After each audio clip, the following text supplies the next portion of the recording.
Derek, on the first play, do you know you're going to throw deep when you break the huddle, or is that something that you have to see the correct coverage, the correct look that you want to see, and then you're going to go deep? Yeah, it's all coverage. I'm never going to break the huddle and say, hey, I'm just going to throw it here and hope it's good. It's based on their coverage, and man, you got to give props to the O-line because I kind of held on to it a little longer than I should have. But I was trying to let Tay show his speed off, and luckily it worked out, and he went and made a great play. But the O-line deserves all the credit on that one because I had a tremendous time on that first play. But it's all based on the coverage. Derek, when you left your feet to get that first down, what was kind of going through your mind? I'm about to get yelled at by Coach Schramm and Coach Druder. Honestly, when I took off, they were playing man coverage and they didn't have a spy on me, so I knew that I was just going to take off because no one had me. So I took off for the first down, and my whole mindset is, you guys know, I'm going to do anything it takes to win, get the first down, get in the end zone, anything. So my mindset was, where's the sticks? And I just tried to get there, and I got yelled at. Derek, can you talk a little bit about what it means to you breaking the school records today and how you feel about it? Oh, man. When the best quarterback to ever play here is your big brother, and you can have both your names on a book someday that says, hey, you have records together, it means a tremendous deal to me. Because he's not only is he my big brother and the best quarterback to ever play here, he's my role model. I want to be just like him. And obviously, because I came here, and except I didn't wear 8, he wouldn't let me. But just to know that we can do those things and look back on it someday and be able to come to some Fresno State football games in order together, and I won't be kicked out. It's kind of nice. Were you aware of the progress you're making towards breaking those records during the game, or was it the first time that you found out here with I knew during the game. They made an announcement, and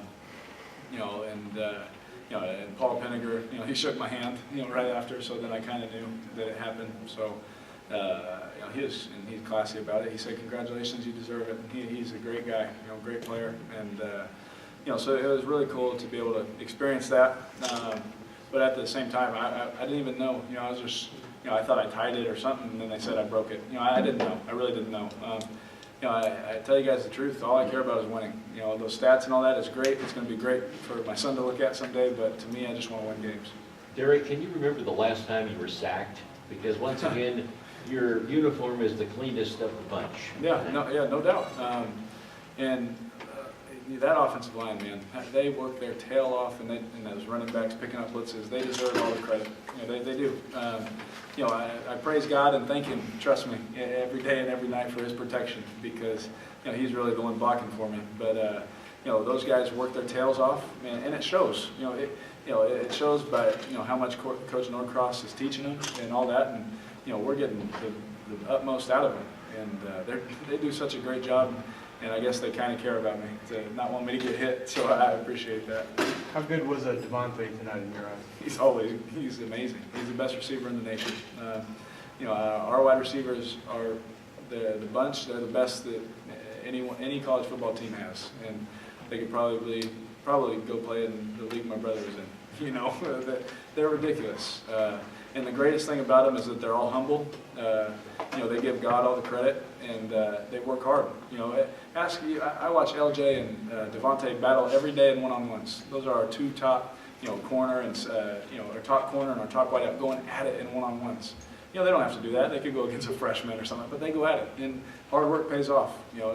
That's a proverb, so it shows. He had 3 touchdowns in the first half last week, another 3 this week.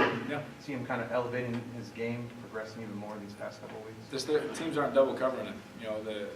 When they do, we get to burst, we get to other guys.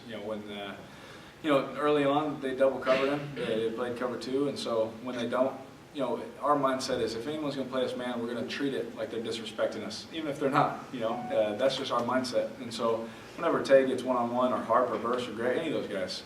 In the Rutgers game, there's Greg. He got a one-on-one and caught the game winner. If they want to cover us one-on-one, we treat it as disrespect. And Tay loves one-on-one coverage, obviously, and so hopefully we continue to see it. But when we don't, we have other ways to give him the ball. But the way it worked out, he didn't change his level of play. He didn't change anything he's doing. He's been working hard since I met him, you know. So, you know, it just happened to go, you know, half his catches were touchdowns.